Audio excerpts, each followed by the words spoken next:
not a right thing to do before marriage because of how much it can affect one's own future marriage lifestyle.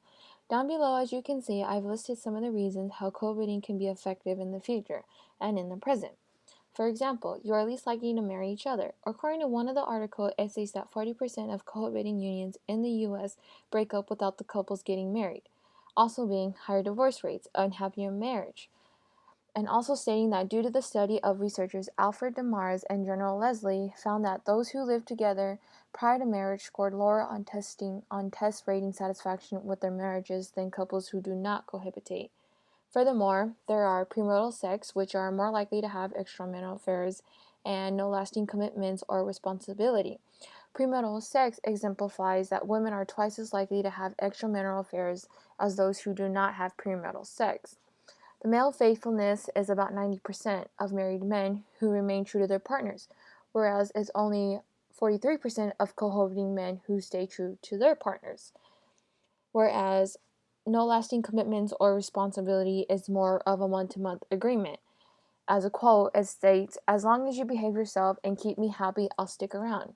So, in my opinion, I feel like then why live together in the first place? If each partner is still going to focus on themselves, there's no change for either one, so why go through living together if you really don't want to change the relationship? I want to convey the message that argues that couples should start rethinking living together before marriage. My attitude towards this argument is in a positive tone as well as an open mind to all resources I come across that strongly supports my argument. I want to write my argument towards non-marital cohabitations, students, and my readers providing true facts and statistics that support my argument. My appeal: women dream of planning their fantasy wedding and what their dreams dress will look like. But what do you guys dream of? Sooner or later, couples will start to want to live together before marriage, and that is what is called non-marital cohabitation. Question is, what makes non-cohabitation unsuccessful? So going back to the list of reasons from slide 1, all exemplify sociological reasons not to live together of this particular source. I believe in this source because it does state true facts, one being the most biggest eye-opening of those who live together hurt the children. In the article, it states, children needs the love and care of real parents. Unstable and broken relationship traumatize children for life. Children of cohabiting couples who come from previously broken marriages get mixed messages and view their parents as having a double standard. For example, the cohabiting parents have great difficulty establishing moral guidelines for their children, especially when they reach the dating age. I can honestly say that this is true because I see it right now with my sister and her boyfriend's child. I can see that their relationship might not work out in the best of their child because they want two different things. They don't compromise, they only see one side of the story, and only one makes the decision, which would be my sister. And at the same time, the boyfriend doesn't agree. So as you can tell, there's already confrontations before marriage.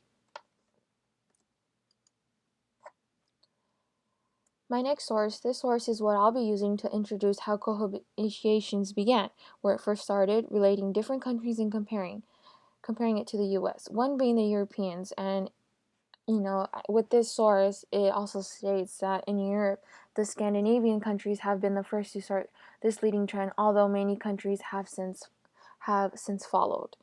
So there's a start.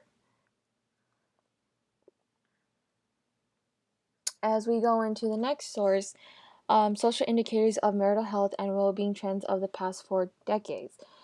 This source, as you can see down below, the data shown below exemplifies the birth rates, number of births, and the percent of unmarried women. So I think the source will provide a data table that shows how non-marital cohabitation has increased in the last decade, which will allow me to then compare the statistics from back then to nowadays, so a time period. My last source, non-marital cohabitation living agreement. So this is the last source, which includes what aspects come with signing a non-marital cohabitation agreement.